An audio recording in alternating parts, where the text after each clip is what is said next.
And I got a ton of people who I'd never even met before, like messaging me, DMing me on Instagram, kind of saying like, hey, like we love what you're doing with the project, but you cannot run tomorrow. Like there are serious long-term health effects if you run in these conditions. And I kind of had to, it was like, I had to take a moment to be like, oh. Claudia Ramirez, empowering you to become the optimal leader of your life.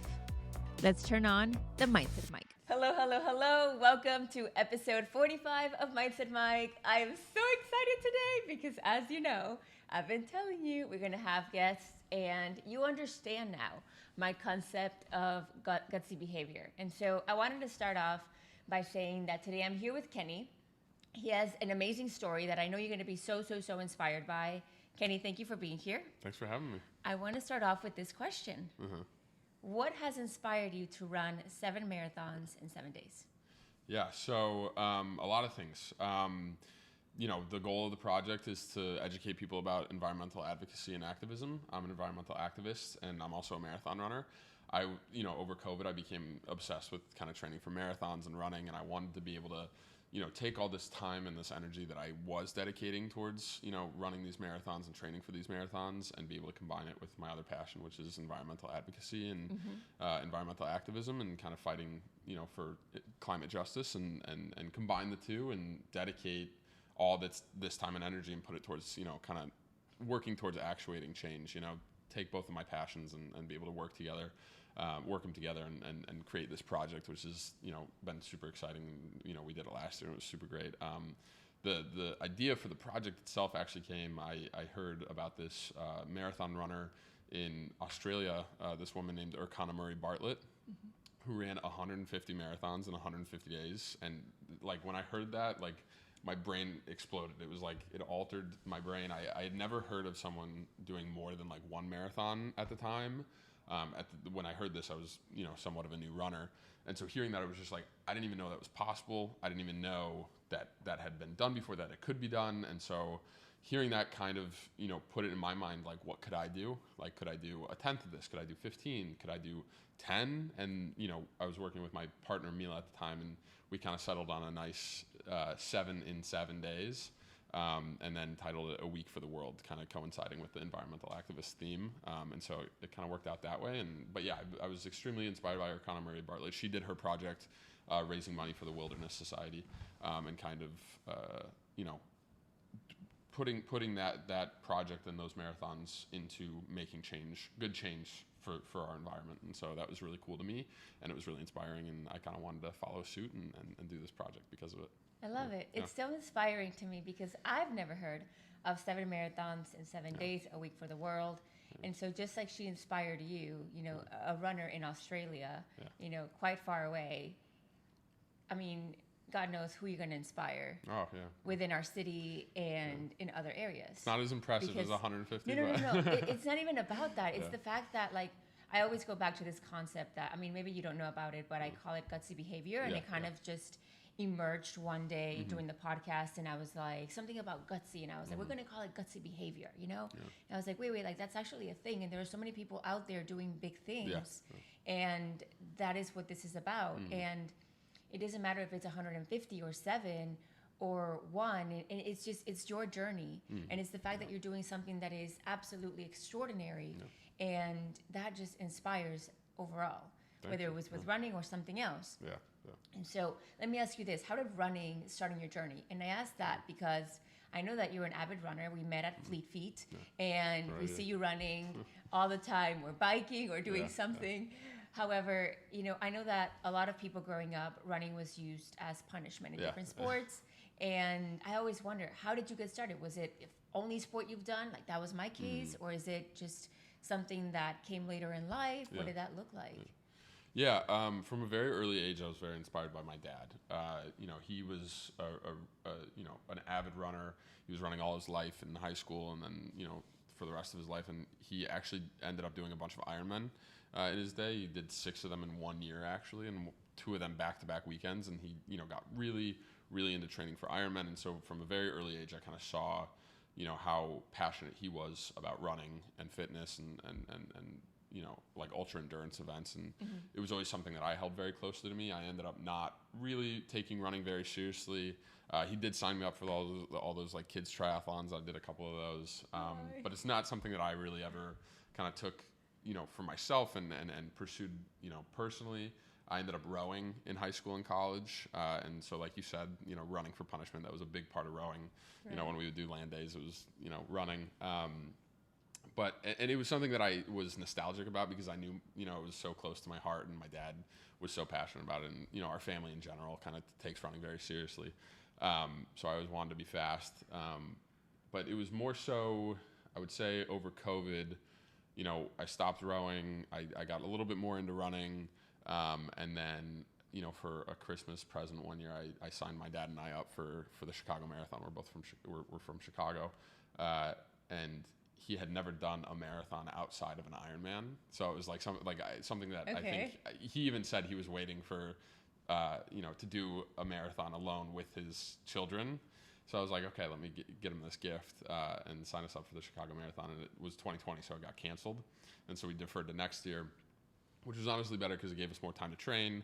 And that process, kind of training for that marathon, being able to train with my dad, was so amazing. Like using that as a bonding experience was really, really great for us. I remember one time we went on like an 18-mile run on the Chicago lakefront, and when you're running with someone for over 2.5 hours, you kind of reach that place where like bonding becomes so easy. You know what I mean? Like words are just flowing. You're not really, lack of oxygen in the brain. It's kind of just, it's easier to, kind of talk with someone.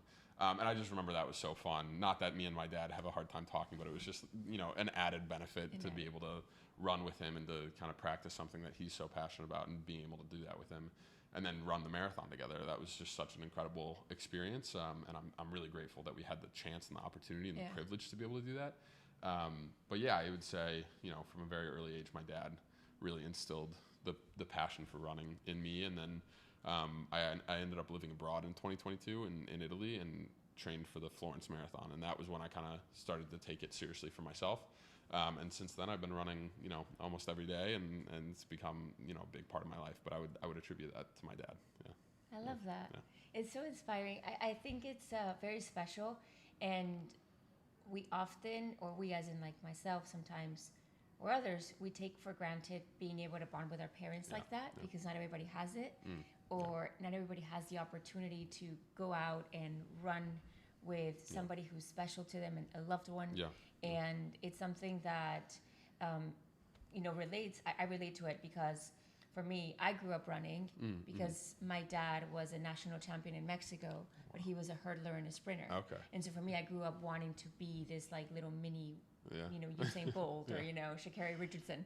And zero speed.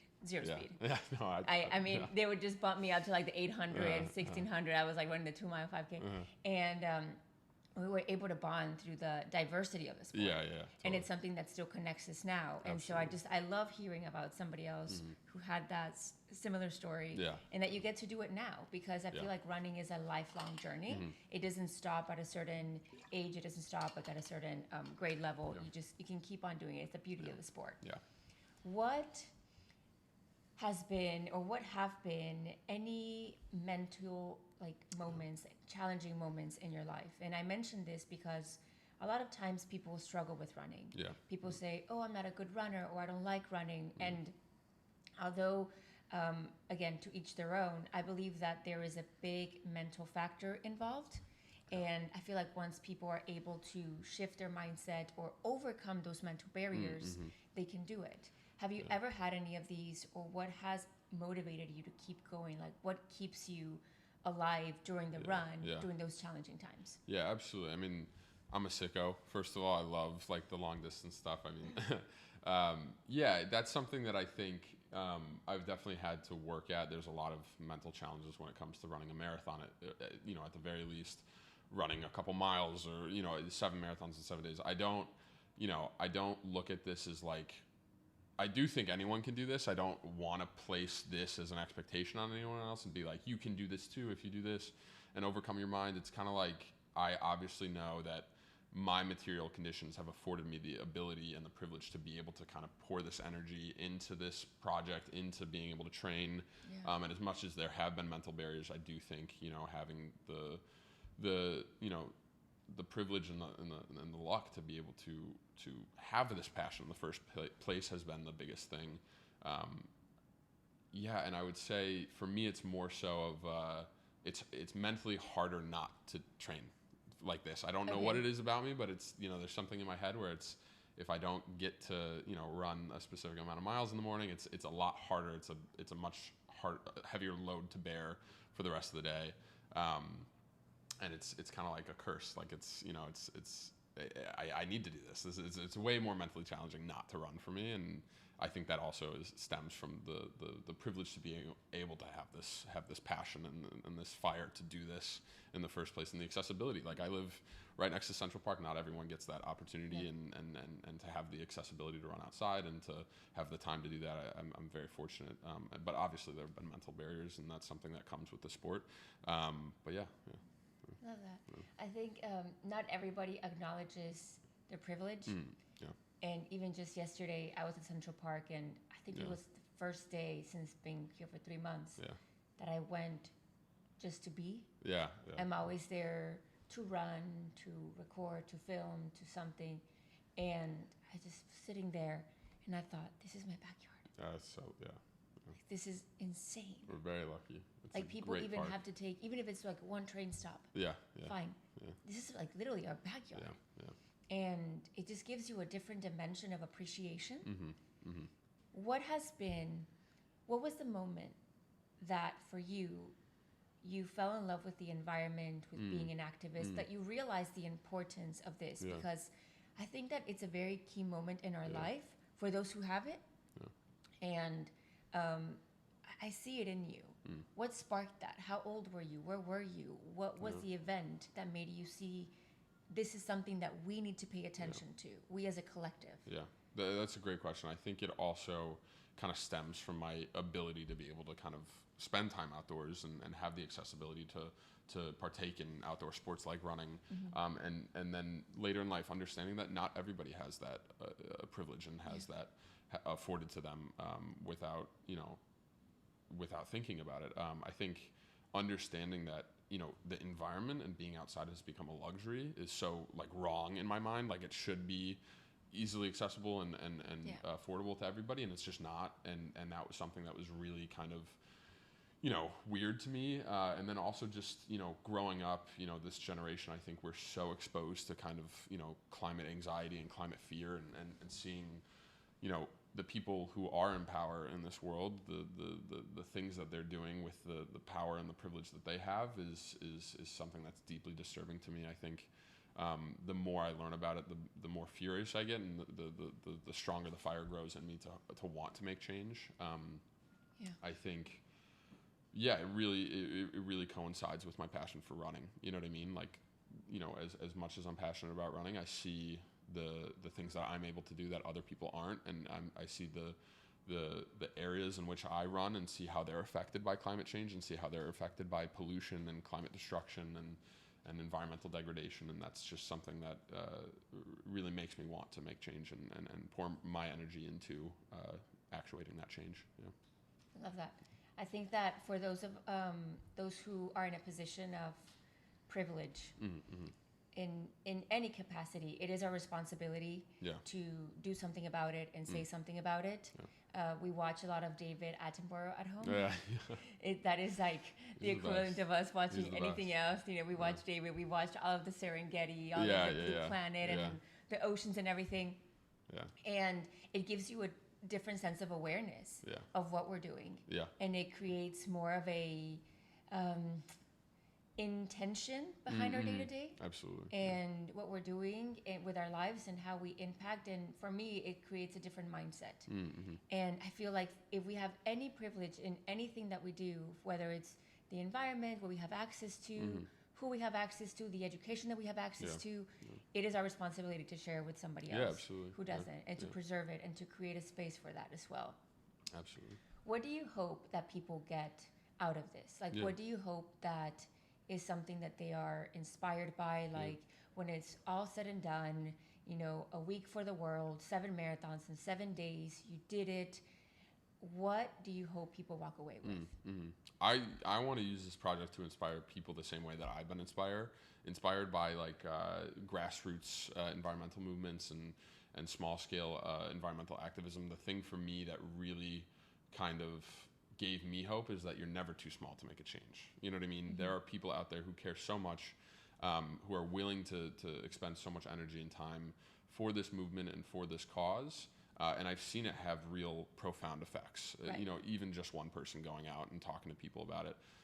And so that's, you know, I was with a group with Fridays for the Future in Florence, and I was kind of a part of their coalition. It was like five students, and every week they would come and they would you know, get together, make signs, and demonstrate in a plaza, and kind of talk to bystanders, and seeing how much energy and time they put into it, even though it was just 5 of them, knowing that like they weren't going to make these like, you know, huge demonstrations or whatever, but just having these conversations with people and hopefully changing their mind a little bit, I can see how that can lead to a domino effect of a cultural shift. And you know, even if you're one person or 2 people, you're never too small enough to make that change. I've seen it happen. I've seen the people that they talked to then come to the demonstrations that they were putting on, and it grow from a very small place. And that gave me so much hope, knowing that, you know, if there's just a little bit of hope and inspiration, that can grow and blossom into something much bigger. And so for me with this project, I'm hoping to reach an audience, and then hopefully that audience will reach a wider audience, and more change will occur, and spark broader cultural shift, and get people to kind of place themselves back within the environment. I think in this day and age, it's so common for us to separate ourselves from the environment and look at nature as some obscure, nebulous thing that's so outside of us, when in reality we are the environment. It's all around us, and I kind of just want to, you know, take this opportunity to reintroduce that to people, and get them to think about our environment in a much more day-to-day kind of way. And you know, we're very lucky to have all these different great speakers from different environmental organizations in New York come out and kind of talk about the great work they do, and their organizations and their goals and missions. And I think, you know, hopefully taking people from the running world, people who might not already be engaged in environmental advocacy, and kind of, you know, introducing them to that, I'm hoping that it will lead to kind of progress and actuating change and inspiration and stuff like that. Yeah. I'm sure it's going to. I am absolutely convinced it's going to. Yeah. Because every single person who knows that this is happening, they're so inspired, they're ready to support, they're ready to run. I've reached out to lots of people and be like, hey, you need to be there. Thank you. I don't know that you'll run like all the laps, but like we need to like jog like 1 mile, 6 miles, 10 miles, whatever that is. Because it's so inspiring. And okay, so let me ask you this. That's the bigger picture that happens, and I'm certain of it. Yeah. Let's backtrack. Somebody is like, that is amazing. Just like the way that you felt with 150 marathons in 150 days. Somebody says, I want to do something similar. I want to start running. What does training look like? How do I take care of myself? Where does that begin? I think it starts from within. I think, you know, there's this big push, I think, in this.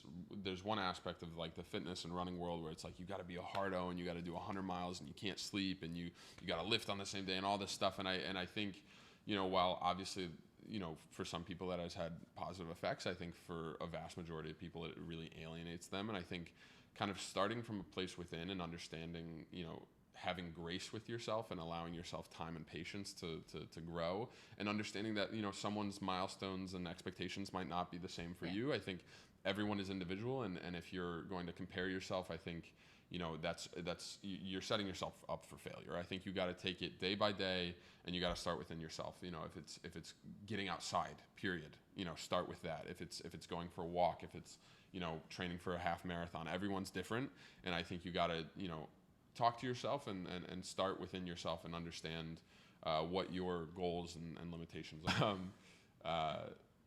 And starting slow. I think for me, you know, I've started off and hit the ground running and gone really hard into it, and that always leads to shin splints or mental fatigue or whatever. And I think starting slow is the best basis. You got to build a really strong foundation, and then you can build a house on top of that. And I think everything starts with a base, whether that be mental or physical. It's got to start with a base, you know, and you've got to be nice to yourself throughout the process, because if you're not nice to yourself and you're not having fun with it, then what's the point? You know what I mean? I love it. Yeah. I love that you mentioned grace, because that's one of the points that I always talk about. It's like, just give yourself some grace. Just be kind to yourself. You know, treat yourself the way that you would treat the 5 version of you or another person, even if they're your same age. You know, just be kind and understand that everything is a learning process. You build up, and I believe that anything that you set your mind to is possible. I like the way that you present this. Like, I just do it.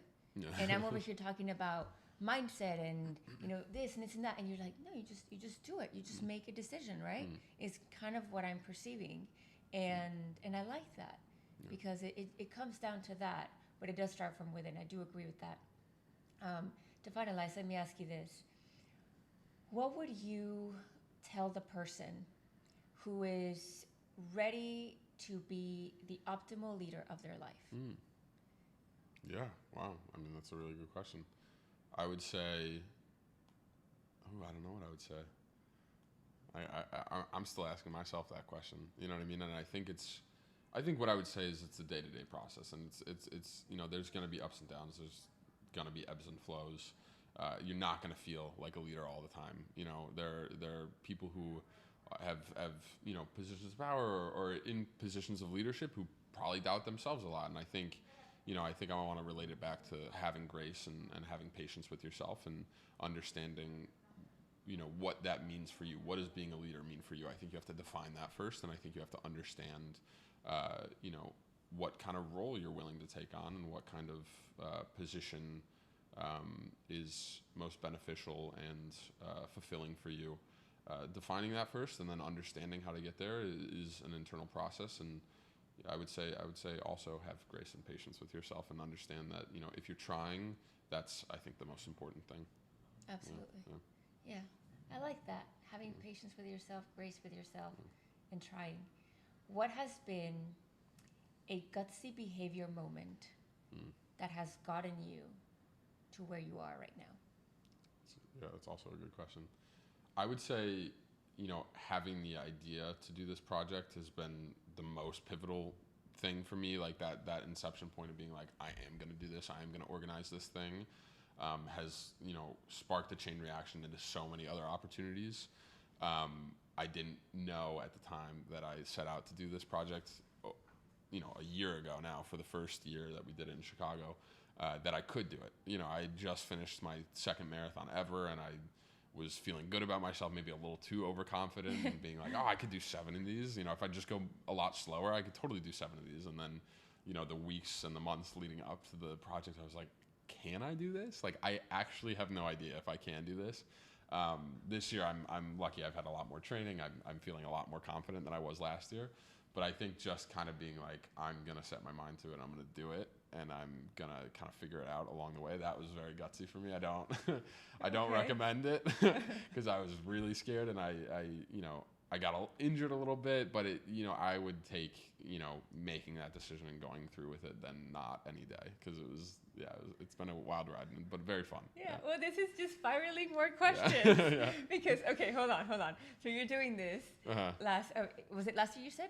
Yeah, last year. I came up with the idea for the project in March of 2023. There you go. Yeah. So what was the feeling of not complete, because you weren't able to complete it, right, for environmental issues, actually? Yeah, we had to cancel 2 of the days because of the air pollution from the Canadian wildfires, which is like, the irony is not lost on me. It coincided perfectly with the project, and it made people kind of realize, like, climate change will continue to interrupt our daily lives if we don't do something about it. Absolutely.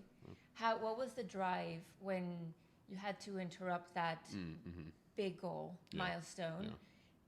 And how has that influenced this upcoming one? Yeah, that was a learning moment for me, because I remember we did the first day and the weather was fine, and then the second day was when it started blowing over into Chicago.